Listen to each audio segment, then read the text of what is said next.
Good morning. Good morning. It's great to see each of you here this morning on a beautiful Lord's Day. And thank the Lord it isn't raining today, but it's good to be in God's house. We've been in a series that Steven started a couple weeks ago called Once Upon a Time. And once upon a time, the stories of the Old Testament.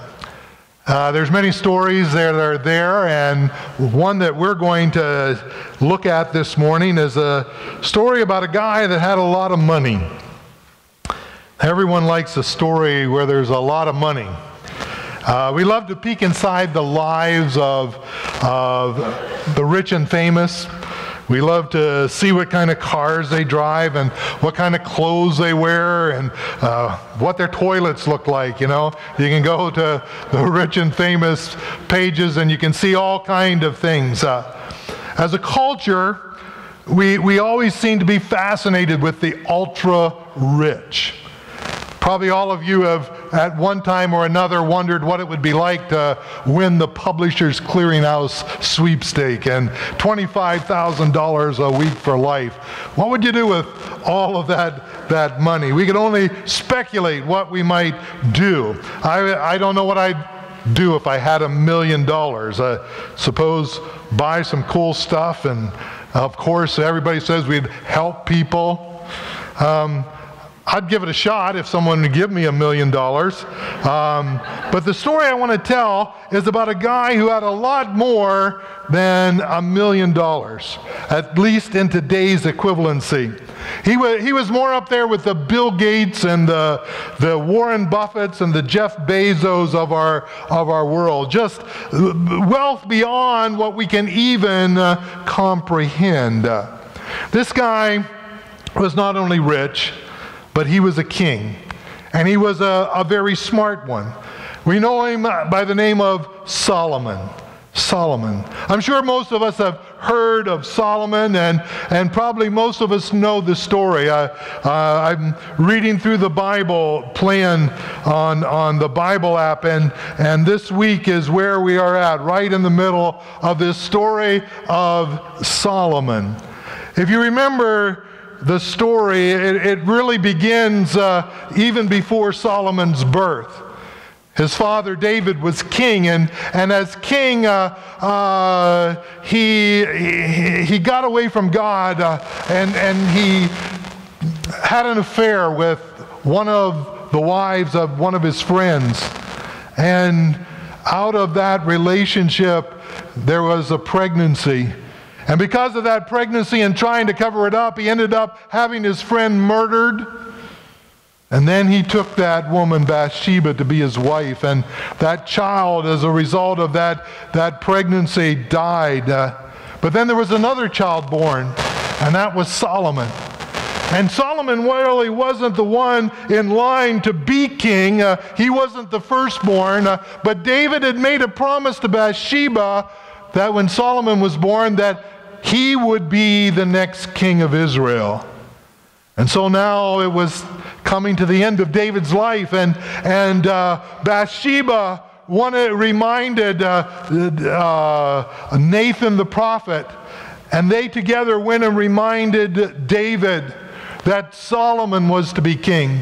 One of the brothers, an older brother, had tried to make himself king. And so they went in and said, hey, you said Solomon was going to be king.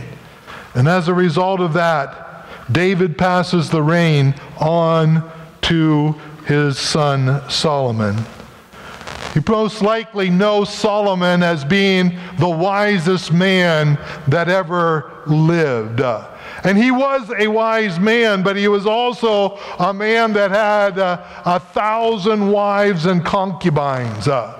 Just think of that. That just kind of, blows your mind. 1,000 wives and concubines. But this morning, I want to look at Solomon, not from the perspective of his wisdom, not from his infidelities and this almost playboy kind of lifestyle, but I want us to look at Solomon from the perspective of his wealth. I want us to look inside this life of one of the richest rulers that ever lived and just see if there might be something to learn about how we are to live. This morning I want to look at this idea of stuff. Do you have any stuff? Huh? How many of you have stuff? You got some stuff. At this point in the story, where we're going to pick it up, David is already passed on. Solomon is now on the throne. Let me just back up a minute. At the very end of David's life, David gave Solomon this advice just before he died. Let's look at 1 Kings chapter 2.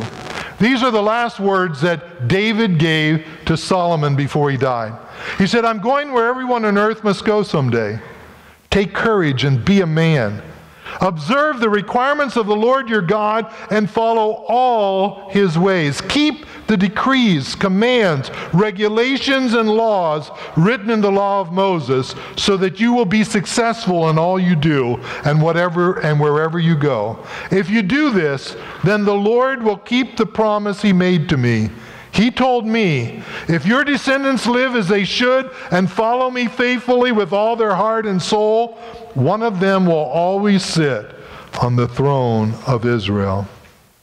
As you may know, the law of Moses were the instructions that God gave to Israel for how they were to live their lives. And those instructions covered the whole spectrum of life. And even there were specific commands for the king and leaders of God's people. So essentially, David was saying, if you want your life to go well, if you want your kingdom to endure, then there is an instruction book that you need to follow. And here it is, the law of Moses.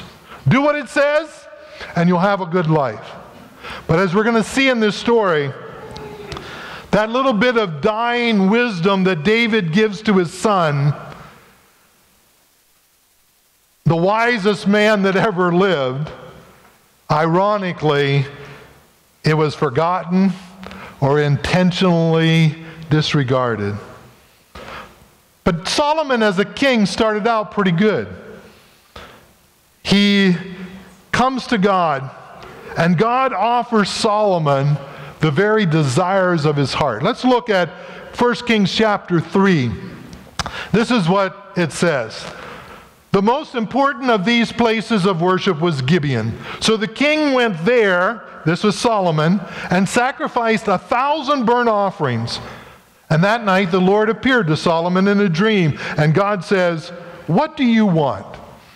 Ask, and I will give it to you." Solomon replied, "What would you do if God said, 'Ask anything you want, and I'll give it to you'?" You probably have a list already of what that may be. But here's what Solomon asked for. You showed great and faithful love to your servant, my father, David, because he was honest and true and faithful to you. And you have continued to show this great and faithful love to him today by giving him a son to sit on his throne. Now, O Lord my God, you have made me king instead of my father David, but I am like a little child who doesn't know his way around. And here I am in the midst of your own chosen people, a nation so great and numerous they cannot be counted. Give me an understanding heart so that I can govern your people well and know the difference between right and wrong, for who by himself is able to govern this great people of yours?" The Lord was pleased that Solomon had asked for wisdom. So God replied, "Because you have asked for wisdom in governing my people with justice and have not asked for a long life or wealth or the death of your enemies, I will give you what you asked for. I will give you a wise and understanding heart, so as no one else has had or ever will have. And I will also give you what you did not ask for, riches and fame. No other king in all the world will be compared to you for the rest of your life. And if you follow me and obey my decrees and my commands as your father David did, I will give you a long life." Then Solomon woke up and realized it had been a dream, and he returned to Jerusalem and stood before the ark of the Lord's covenant, where he sacrificed burnt offerings and peace offerings, and he invited all his officials to a great banquet. Notice what's in Solomon's heart. Notice the nature of it. It wasn't self-seeking. He genuinely wanted to be a good king. He wants to govern the people well. He wanted to be a great leader. He said, the job's too big for me.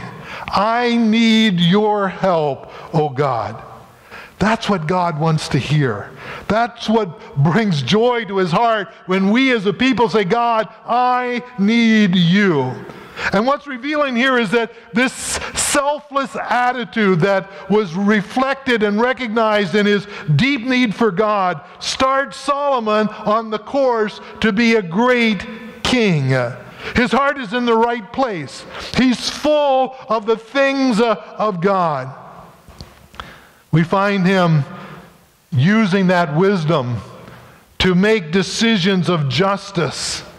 A little bit later on in that chapter, we hear the story of two prostitutes who lived together, and they both became pregnant, very close together.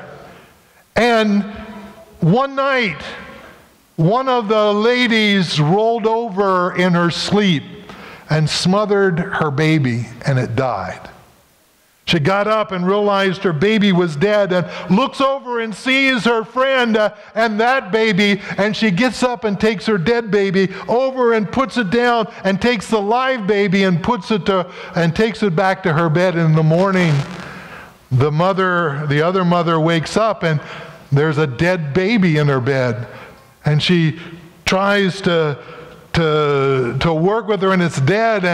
And as it became light, she realized, this is not my baby. But the other lady said, no, that's your baby. And they ended up taking the issue to the king. And they come in before the king and they started arguing, this is my baby, no, it's my baby. And they just arguing back and forth. And finally King Solomon says, get me a sword. And they brought a sword. He said, cut the baby in two and give them each a half.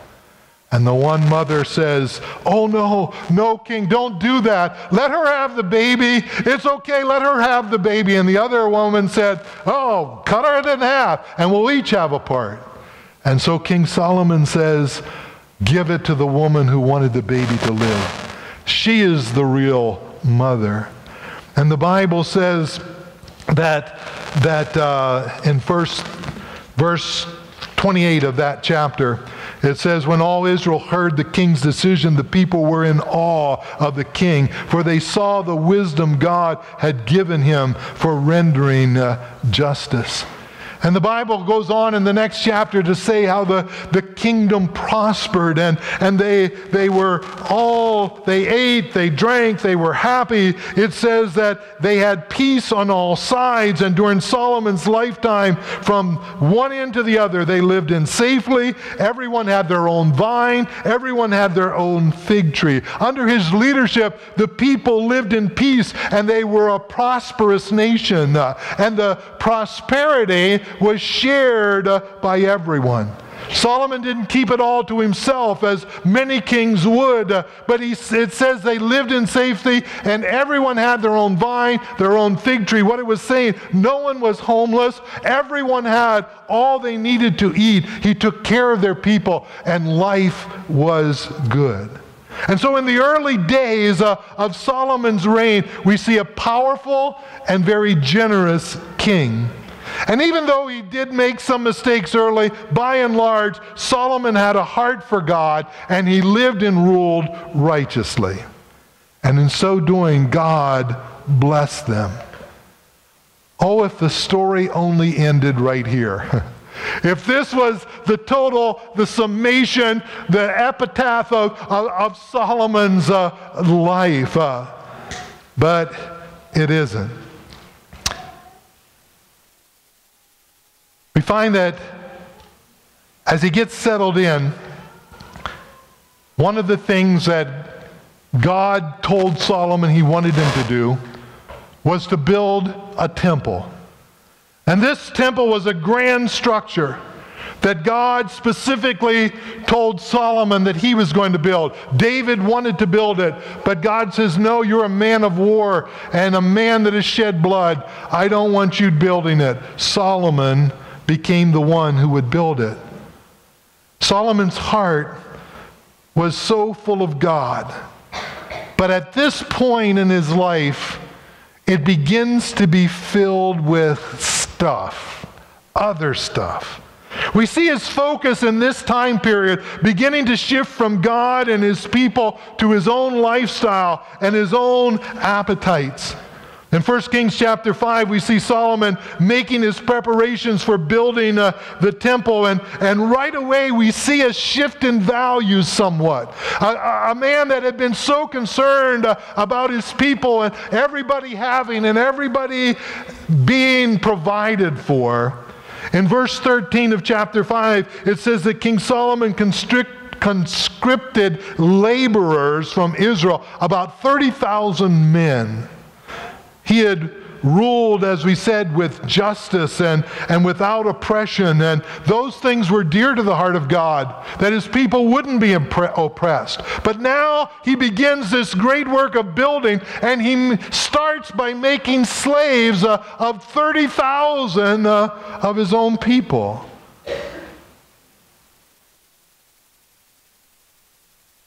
Some translations use the words conscripted. But if you understand what conscripted means, it means you're forced. You have no choice. You're going to be slave laborers. And God, that is not what God wanted. So on the surface, we see this great and wise king constructing this incredible house of worship for God. But underneath, there were already different forces beginning to work in King Solomon's heart. It's interesting what William Wilberforce, who was a British politician back during the days of the fight against slavery, and he says this: prosperity hardens the heart. When things are going good, well, that's what we seem to look for. That's what we seem to live for. That when things are good, that's what we have. But yet, when things are good and everything seems to be going our way, that's when we seem to turn away from God. That's when it seems like we can handle this. We don't need Him. And so as the story progresses, we see that it takes a little over 7 years for Solomon to build the temple. It's an amazing structure. It says in chapter 6 that the temple that King Solomon built for the Lord was 90 feet long, 30 feet wide, and 45 feet high. Not terribly big, but it was an impressive work. It took those 30,000 slaves, plus he had 150,000 people that evidently he paid that were supervised by 3,300 foremen.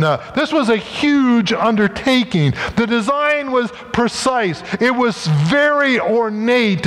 It was very elaborate. There were huge, detailed carvings of angels and palm trees and flowers. And if you read those chapters there, you'll see the very detailed ornateness that was a part of this temple. It was amazing. And it took 7 years to build. When it was finished, leaders from all over the world would come to see this thing that Solomon had built and be amazed at its awesomeness. But check this out. During this time, Solomon also began to build a little palace for himself right next door. And he used those same laborers, those slave laborers, to build his palace. And that little palace was bigger than the temple. According to chapter 7 It said Solomon also built a palace for himself. Took 13 years to complete the construction. One of the buildings was the palace of the Forest of Lebanon. It was 150 feet long, 75 feet wide, and 45 feet high. He spent almost twice as long building his house, which was almost twice as big as was the temple that he built for the Lord. And then he also built a house for his Egyptian wife, and he built another part of the complex, a house of pillars and a house just for his throne. And once this complex was built, of course, when you build a house, what's the next thing you have to do? You have to furnish it.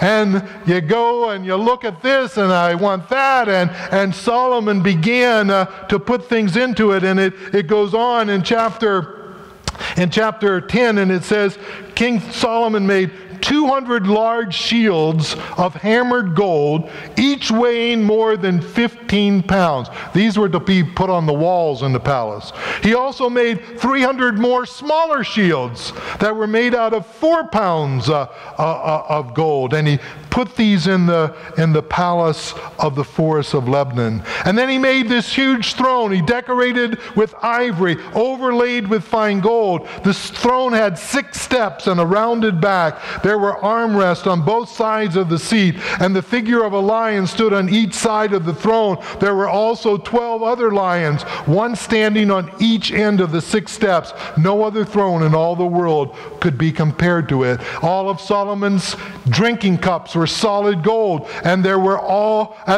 the utensils in the palace of the Forest of Lebanon. They were not made of silver, for silver was considered worthless in Solomon's day.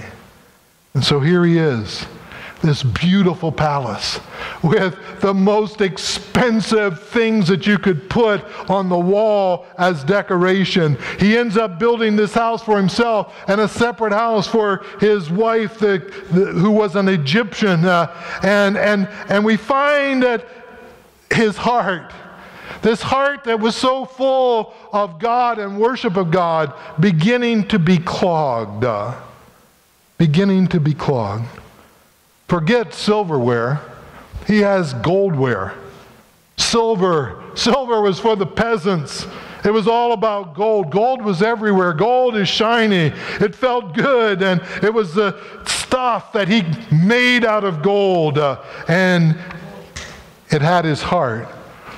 In fact, this story tells us that after this temple and his palace were completed, he became a connoisseur of stuff. He, as we said, was especially fond of gold, and he had all kind of gold products, and he began to accumulate an unparalleled in history amount of gold.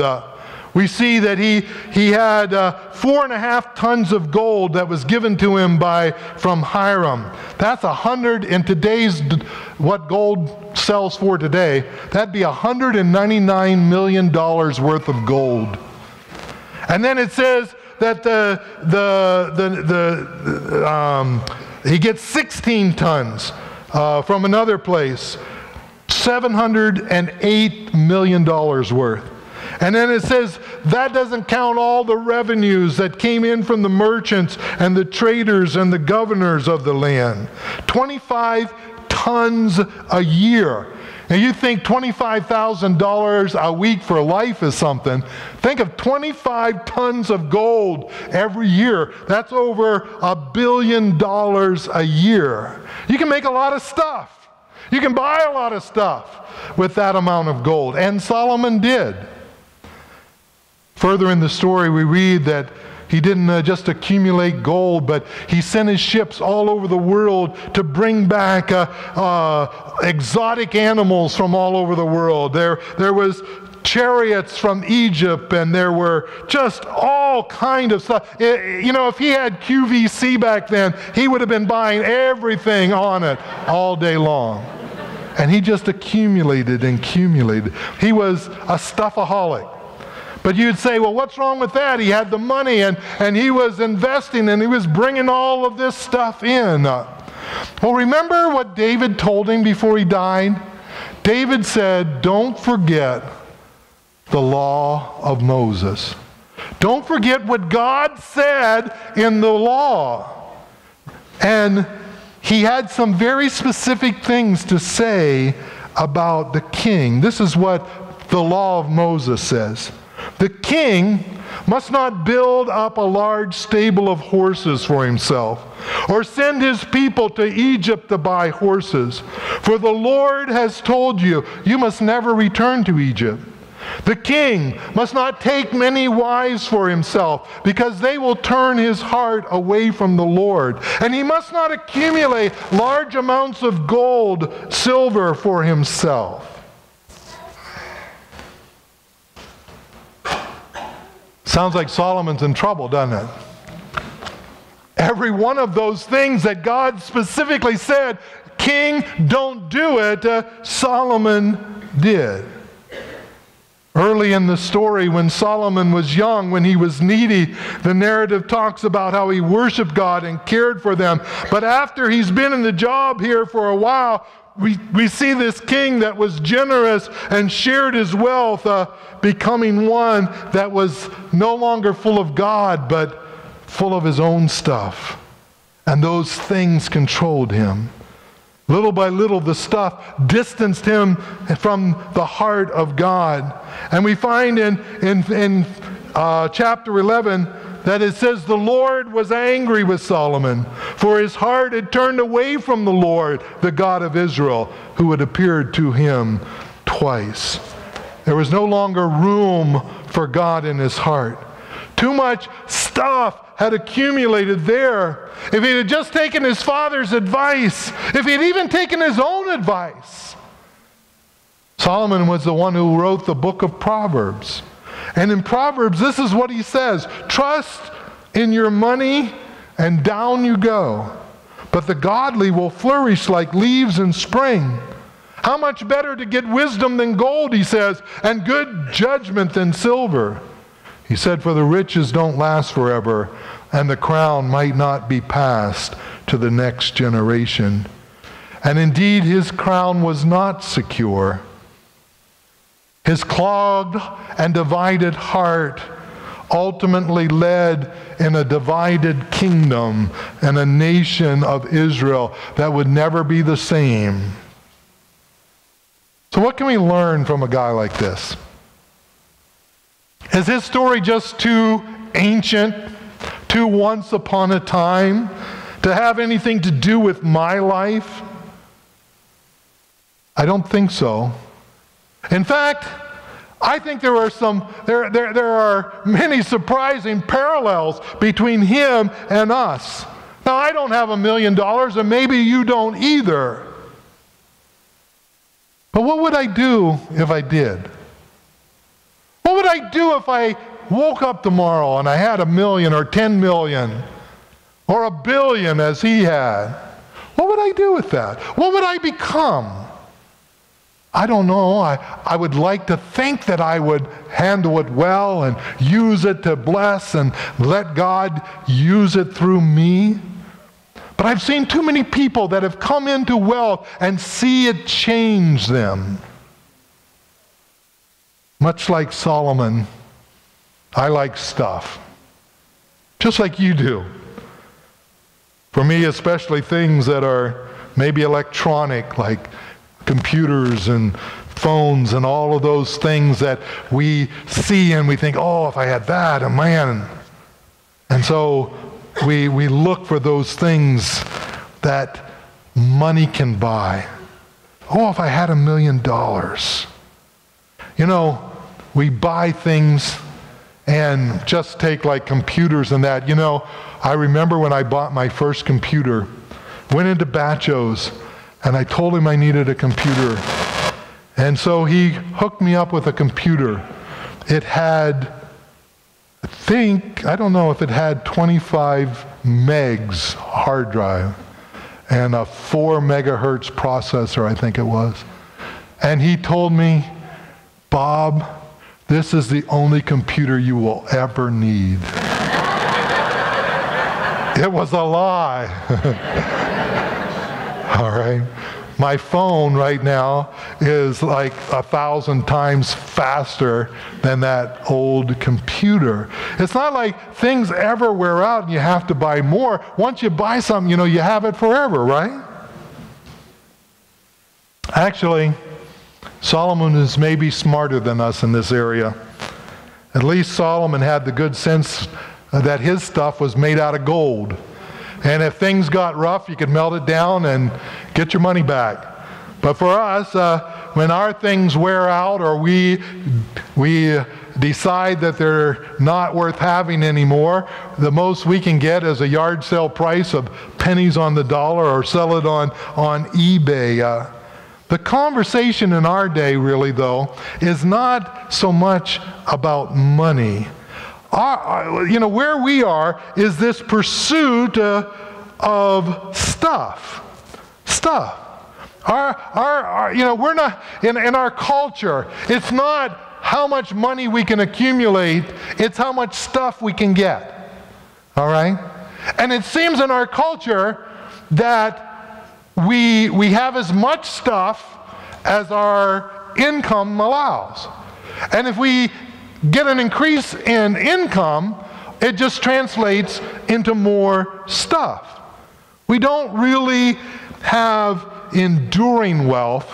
We just keep raising what we call raising our standard of living. You've all seen and probably have heard the advertisements a million times. What's in your wallet? What's in your wallet? And when they ask that question, they're not trying to put more cash in your wallet. What do they want to put in your wallet? A credit card so that what? You can get more stuff, right? And have less cash, less money. Those things that we buy, it's not even like a generation ago. You buy something and it might last a lifetime. But today we live in a world of what is called planned obsolescence. It's a term that was coined back in the 50s. And it's for products that are made to strategically wear out. In other words, we could make them to last a lifetime, but we make them so they wear out after a certain period of time. So what? So that you have to buy a new one. I had a guy in our church in Kentucky that worked for a tire company that said, Bob, we can make tires that will never wear out, but we engineer them to wear out after so many miles so that you'll buy more tires. And this is a whole makeup of our consumerism economy, is this idea of planned obsolescence. It fuels our consumption engine. It's even worse today because now we don't only have planned obsolescence, we have what is called perceived obsolescence. And it's a strategy of marketing that makes you say, that's too old. Or look at this. This is a lot better packaging. How many times do you see they change the packaging or the style just to make you buy a new one? And what you have still works. Now there's a few of you here that haven't bought into that, and you still have your flip phone. You know who you are, right? But it's the whole thing. You can call people just like anyone else in here can call people. But maybe you can't do all the other fancy things. But we are driven with this thing that says you got to have the newest, you got to have this. That's old-fashioned, that's out of date. You need this. We're barraged by advertisements all day long that tell us that our car is old, that our clothes are out of style, that our hair is uglier than sin and you need to do something about it. Are those strategies successful? They say that today we consume 100% more different things than we did back in 1950, probably more than 100%. Our volume of garbage, the stuff we throw away, has doubled just since 1980. In the U.S., we have 5% of the world's population, but we produce 40% of the world's garbage. I was coming home from Pittsburgh this weekend and driving through the back country coming up through. And I look up on the hill, and they're out there in the middle of nowhere. And there were 5 long rows of storage units out in the middle of nowhere. You can go anywhere you want and find these storage units. Down in Pittsburgh, or driving by and seeing these climate-controlled units, huge buildings. And it just seems like everywhere you look, we are storing. The picture up there, I like the name of that one, Life Storage. You know, bring it all in here and store it. Build a bigger barn and bring it in. But what's sad is that those who study the culture say that our nation's happiness, degree of happiness and contentment, peaked back in the 50s and has been going down ever since. Right after this consumption engine was pumped into our culture and has been cranking this out, we were happier when we had less stuff.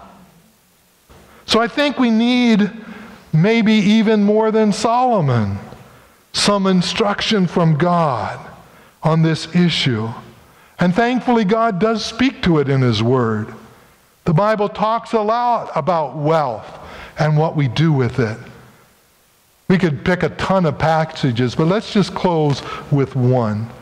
In 1 Timothy chapter 6, Paul says this, "As for the rich in this present age, charge them not to be haughty, not to set their hopes on the uncertainty of riches, but on God, who richly provides us with everything to enjoy." Are you rich? It's easy to read a verse like that and say, yeah, those rich people need to listen to this.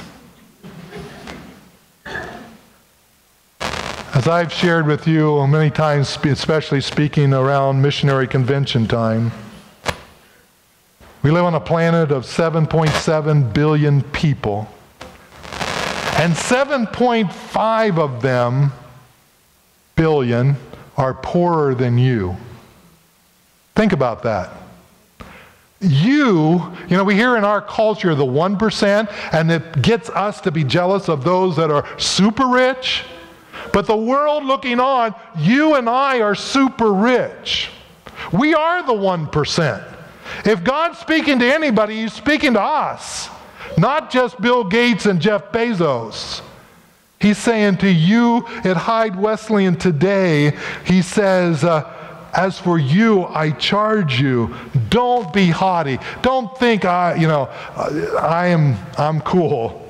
He said, don't set your hopes on the uncertainty of riches of what money can buy, but on God who richly provides us with everything to enjoy. A couple things we can take away this morning. Rely on God and not on stuff. This verse is a promise. It says that if we put our hope in God, we can live a rich life. It doesn't say we'll be materially rich.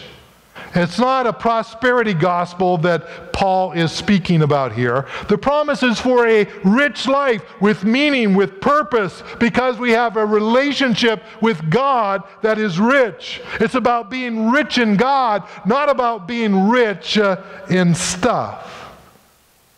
The problem is, much of the time, we find ourselves seeking to find meaning in stuff. That's why we always seek to have the latest and the greatest and the best and the most. That's why planned and perceived obsolescence works so well, because it grabs at our human fallen heart that says, I've got to build my kingdom. We get our identity from our stuff. What if all your stuff was taken away? Who would you be? What if you lost everything? Who would you be? That's why in the Great Depression, so many of the rich jumped out of buildings, killed themselves, because they didn't like who they were apart from what they possessed. We buy something, and we want everyone to see us so that they'll know how cool we really are. We get our identity from the car that we drive, or the neighborhood that we live in, or the clothes that we wear, or the gun that we shoot with, a million other things that says, this is who I am. And every one of those things is uncertain. Every one of those things is going to wear out or break down. And God says, don't get your identity from those. Get them from your relationship with me. Now, I'm not saying that we shouldn't have a house, we shouldn't make investments, we shouldn't have things. That's not what we're saying. In fact, God says in that very verse, everything is there for us to enjoy. He wants us to enjoy the gifts that He gives us. But if they begin to clog our heart, it will divide us into my space and God's space. And what happens when we begin to make that division, this is mine and this is God's, my stuff begin to crowd out God. My stuff just has a way of growing. And after a while, it even crowds out God's voice. You see, the question is not, what's in your wallet? The question is, what's in your heart? What's in your heart? When Solomon was young and needed God and relied upon Him, the kingdom prospered. But when he began to accumulate riches, that he began to say, this is mine. We begin to see them taking over his heart. And even his kingdom, in the end, began to wither. As a people of God, the more we rely on Him, the more our identity is found in Him and not in our stuff, the more we're going to enjoy life. You know, the Bible talks about it's more blessed to give than receive. It's what He's talking about. Let God bless through you. He doesn't just want to bless you, He wants to bless through you. Paul continues in that verse, that passage of Scripture. He says, they are to the rich. They are to do good, to be rich in good works, to be generous and ready to share, thus storing up treasure for themselves as a good foundation for the future, so that they may take hold of that which is truly life. He's saying not only do we need to rely on God and not our stuff, but we're to be generous with our stuff. Be generous with your stuff. How do you hold your stuff? How do you hold? Just think of that mentally. What is your heart position with your stuff? Is it this? Or is it this? How do you hold it? Each of us have a way that we hold our stuff in our hearts. And most of us Americans hold it like this. It's mine. I've worked for it. I've earned it. I enjoy it. I drove by a house the other day, and they had, I think it was 6 or 8 four-wheelers and 2 side-by-sides in their driveway, all lined up. I don't know. I think the four-wheelers in that was worth more than the house, if you looked at things. But their stuff, my stuff, I have it. Be generous. Now that sounds easy, but here's the problem. My stuff doesn't want to leave me. My stuff wants me to keep it. And my stuff isn't satisfied just being there. It wants more stuff to keep company with that stuff. And it's just for, it's just, think of your garage. Think of your basement. The stuff that is there. And maybe the storage unit or the barn or the shed, the stuff that we have, it just like a community that needs friends, and it just keeps growing. The more stuff I have, the less generous I am. Now that's just statistical. I'm sure there's exceptions. But statistically speaking, the more I have, the less generous I become. The rich, as our wealth increases, generosity percentage-wise decreases. It's just a proven fact. It also is true culturally. Back during the Depression, Americans gave more to the church percentage-wise than they do today. That's just a fact. The more that we are blessed, the less we tend to give, because stuff begins to have a grip on me and I can't let it go. So the more we have, the less we're willing to part with it. What's more, we begin more and more to identify ourselves with our stuff. If I give it away, if I give this, well, then I won't be able to. And maybe, if I help that child get a coat, that'd be nice, but, I was really wanting to get a new jacket for spring. And I know I have 6, but I like that one I saw. And our mind begins to operate in those ways that are only thinking about how to secure myself. Generosity cramps our lifestyle. So why would I do it? Well, Paul says there at the end of that verse, he says, so that they may take hold, we do it, we're generous, so that we may take hold of that which is truly life. Real life, he said, is not found in stuff. Stuff gets in the way. Stuff clogs our heart that is made for God. Stuff creates a lifestyle, not a life. It creates what people sees. And many times, if they could see our heart, see who we are, it doesn't look like this beautiful outside that we have created. The stuff we accumulate actually takes life away. It doesn't give it. Often the more lifestyle we have, the less life we have. The more stuff we have, the more it owns us.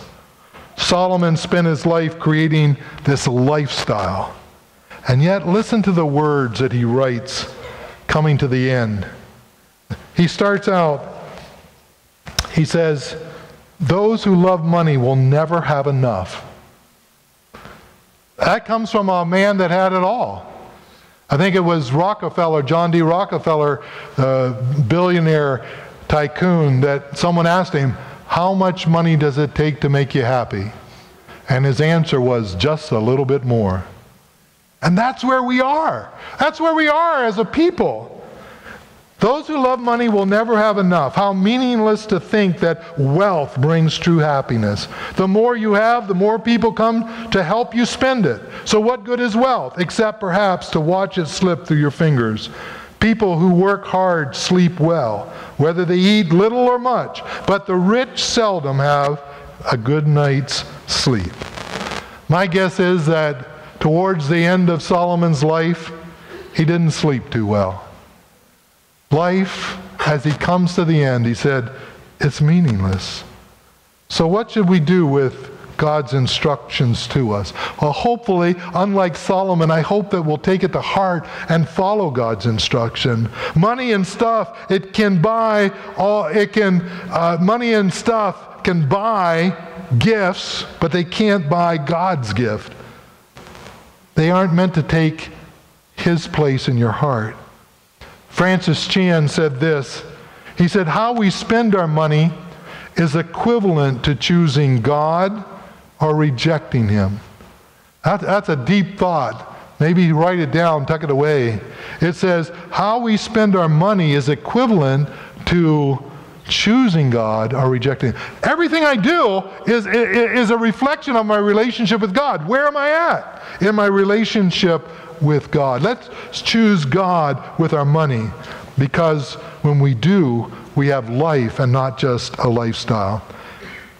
Solomon comes to the end. He looks back in this book called Ecclesiastes. 37 times in the King James, they use the word vanity, or meaningless. Look at verse 2 at the beginning of that book. Meaningless, meaningless, says the teacher. Utterly meaningless. Everything is meaningless. He was looking back over his life. He was looking back at the things he'd done, looking back at the things he had accomplished, looking back at the things he had accumulated. And as he looked at it, he said, it's meaningless. When you come to the end, you can't take any of it with you. He died just like everybody else and left it all behind, and left a mess behind. He gets to the end of the book and he gives this summation. He says, now all has been heard. Here is the conclusion of the matter. If you want to get what life is and boil it down, he says, this is what really matters. Fear God and keep His commandments, for this is the duty of all mankind. For God will bring every deed into judgment, including every hidden thing, whether it is good or bad. So he says, listen, you want to know what life is about? Fear God, keep His commandments, because God knows everything, and everything we do is going to be judged, is going to be held up to His microscope. Whether it's out in the open or whether it's secret, God is going to judge. What he was saying basically here, if you want to look at his life, he was saying, it's not about stuff. It's about knowing God. It's about a relationship with Him. Solomon started out strong, and yet a good beginning does not guarantee a good finish. And Solomon's blessing became his curse. It ended up separating him from relationship with God. Ask God for wisdom. Desire to finish strong. Pray for it. Be generous to a fault. Don't let stuff control your life. The question is, what is in your heart? What is in your heart? Jane Park was 17 years old, the youngest woman ever to win a lottery in Britain. She won £1 million, and she is suing the lottery system because she said they ruined her life. Now we laugh at that, but listen to some of the things she said. At times it feels like winning the lottery has ruined my life. I thought it would make it 10 times better, but it's made it 10 times worse. I wish I had no money most days. My life would have been so much easier if I hadn't have won. She said she's sick of shopping. She struggles to find a boyfriend that isn't just using her for her money. She said, I'm never sure whether I'm being loved for myself or for my bank account. She's used her lottery winnings to pay for plastic surgery and designer shoes and extravagant nights out clubbing. She bought a flashy Range Rover and bought properties and traveled around the world. But she said the lavish lifestyle has only made me feel empty inside. People look at me and think, I wish I had her lifestyle. I wish I had her money. I have material things, but apart from that, my life is empty. She says, what is my purpose in life? She said, money can't buy you love. Money can't buy you friends. Money can't buy you family. I hope you'll take 1 Timothy chapter 6, 17 through 19 and take it home this week. And just allow God to speak to your heart through it. Ask Him to show you how well you're doing in this area of stuff. What is your grip on your stuff? Find a place where you can be alone and just let God's voice speak to you once again. Jesus said, where your treasure is, there your heart is. Where's your treasure this morning? What's in your heart? Shall we stand?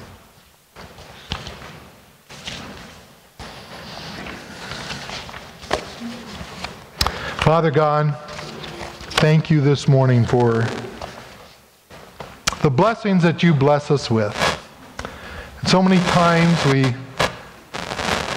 we think of that and we think of material things that you have given to us. We thank you, dear Lord, for the ease of our lives. We look around the world and there's so many people that struggle to put a roof over their head and food on their family's table. And we have an abundance. We thank you for those things. But oh God, I pray that you will help us to not be like Solomon, allow those things to stifle the voice of God in our lives. Help us to hold those things with an open hand and not with clenched fist. If you say, I want that we are willing to give to you what you have blessed us with. May we truly be channels and not troughs that just fill up and see how much they can hold, but truly a river that you flow through us to bless others. Lord, we pray that you would forgive us for our sins of selfishness. Help us to look around our world and to see those needs that you want to intervene in. And Lord, may we be your hands and feet. Help us, dear Lord, that our relationship with you will be much greater than our attachment to things. Father, free us. Free us from what our culture is trying to make us into. Help us, dear Lord, to not be so much concerned about what is in our wallet, but what is in our heart. We ask in your holy name. Amen. God bless you.